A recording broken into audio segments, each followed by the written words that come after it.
Salut tout le monde, c'est Awenia, marre de ceux qui vous prennent pour acquis, vous ignorent.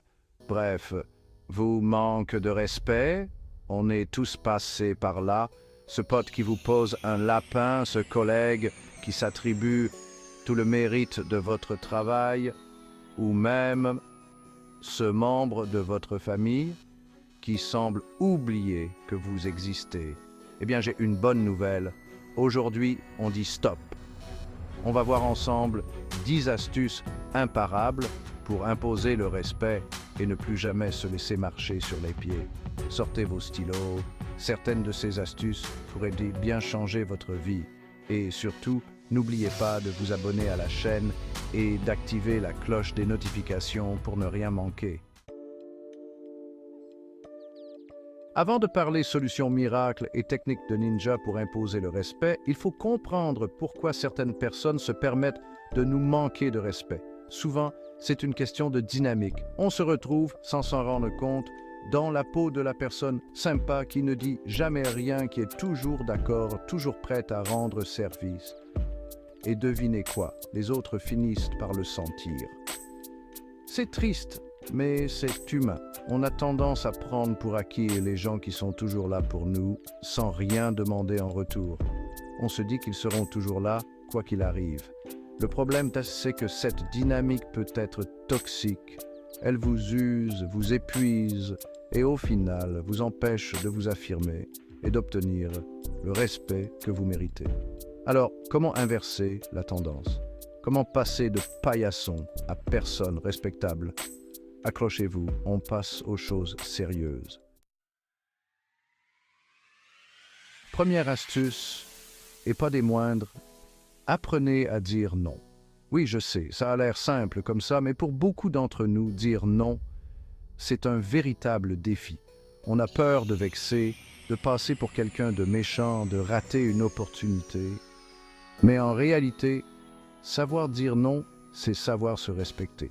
C'est montrer aux autres que vous avez vos propres limites, vos propres besoins et que vous n'êtes pas toujours disponible pour faire plaisir à tout le monde. Et le plus important, c'est de le faire avec calme et assurance. Pas besoin de crier, de s'énerver ou de s'excuser pendant des heures. Un simple « non, je suis désolé, je ne peux pas » suffit amplement. Au début, ça risque d'être un peu difficile, mais croyez-moi, plus vous direz non, plus ce sera facile et surtout, plus les gens vous respecteront.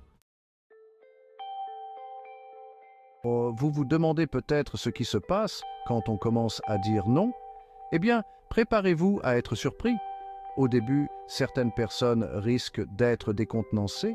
Elles ont tellement l'habitude de vous voir dire oui à tout qu'elles pourraient être surprises, voire vexées. Mais ne vous inquiétez pas, c'est normal. C'est simplement le signe que vous êtes en train de briser une dynamique, que vous êtes en train de reprendre le contrôle de votre vie et de vos choix. Et le plus beau dans tout ça, c'est que la plupart du temps, les gens finissent par l'accepter.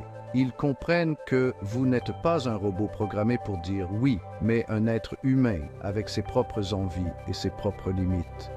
Alors, prêt à dire non et à voir la magie opérer. Chapitre 5. Communiquer avec assertivité. Le secret pour être entendu. Communiquer clairement, c'est aussi communiquer avec assertivité. L'assertivité, c'est la capacité à exprimer ses besoins et ses opinions tout en respectant celles des autres. Ce n'est ni de la passivité ni de l'agressivité, mais un juste milieu qui vous permet de vous faire entendre sans pour autant écraser l'autre. Concrètement, ça veut dire quoi? Ça veut dire apprendre à dire « je » au lieu de « tu ». Par exemple, au lieu de dire « tu me manques de respect quand tu fais ça », vous pouvez dire « je me sens manqué de respect quand tu fais ça ». Ça peut paraître anodin, mais cette petite nuance change tout. En utilisant le « je », vous vous concentrez sur vos propres sentiments et vos propres besoins sans accuser l'autre, ce qui rend votre message beaucoup plus facile à entendre et à accepter. Chapitre 6, astuce numéro 3, le pouvoir du langage corporel. On a parlé de la parole, mais le langage corporel est tout aussi important, voire plus important encore. Saviez-vous que plus de 90% de notre communication est non verbale? Autrement dit, ce que vous dites avec votre corps est souvent plus puissant que les mots que vous prononcez. Alors, comment utiliser le langage corporel à votre avantage? C'est simple. Tenez-vous droit, regardez les gens dans les yeux, parlez d'une voix claire et assurée. Évitez de gigoter, de tripoter vos cheveux ou de croiser les bras, ce qui peut vous faire paraître nerveux, ou peu sûr de vous. Chapitre 7. Astuce numéro 4. Fixer des limites saines. On a parlé de dire non, de communiquer clairement, d'utiliser le langage corporel. Maintenant, il est temps de parler de la construction de votre forteresse imprenable. Les limites personnelles. Les limites personnelles, c'est un peu comme une ligne invisible que vous tracez autour de vous pour protéger votre espace physique, émotionnel et mental. C'est ce qui définit ce que vous acceptez et ce que vous refusez de tolérer dans vos relations avec les autres. Pour construire des limites saines et durables, il y a 3 clés à retenir. Premièrement, identifiez vos besoins et vos limites. Qu'est-ce qui est important pour vous? Qu'est-ce que vous refusez de tolérer? Deuxièmement, communiquez clairement vos limites aux autres. N'ayez pas peur de dire « Stop, je ne suis pas d'accord avec ça » ou « J'ai besoin que tu respectes mon espace personnel ». Troisièmement, et c'est peut-être le plus important, soyez prêt à faire respecter vos limites. Si quelqu'un les franchit, n'hésitez pas à le lui rappeler fermement et, si nécessaire, à prendre vos distances. On arrive à la dernière astuce, et pas des moindres, la confiance en soi. La confiance en soi, c'est le carburant qui vous permet de mettre en pratique toutes les astuces précédentes. C'est ce qui vous donne la force de dire non, de communiquer clairement, de fixer des limites et de vous faire respecter. Mais la confiance en soi, ça ne tombe pas du ciel. C'est quelque chose qui se travaille, qui se cultive jour après jour. Alors, comment faire pour booster votre confiance en vous? Il existe de nombreuses façons de développer sa confiance en soi. Commencez par prendre soin de vous, physiquement et mentalement. Mangez sainement, faites du sport, dormez suffisamment et accordez-vous du temps pour vous détendre et faire des choses que vous aimez.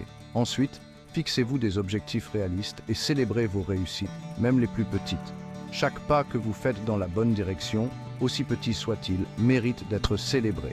Enfin, entourez-vous de personnes positives et bienveillantes qui vous soutiennent et vous encouragent. Les relations toxiques peuvent miner votre confiance en vous, alors n'hésitez pas à prendre vos distances avec les gens qui vous tirent vers le bas. Voilà, vous avez maintenant toutes les clés en main pour vous faire respecter et ne plus jamais vous laisser marcher sur les pieds. Rappelez-vous que le respect, ça se mérite, mais ça se réclame aussi. N'ayez pas peur de vous affirmer, de dire ce que vous pensez et de fixer des limites saines. Si vous avez aimé cette vidéo, n'oubliez pas de vous abonner et de regarder notre vidéo complémentaire sur comment gérer les personnes toxiques. Vous êtes une personne unique et précieuse et vous méritez d'être traité avec respect. Alors, allez-y, montrez au monde entier ce que vous valez vraiment.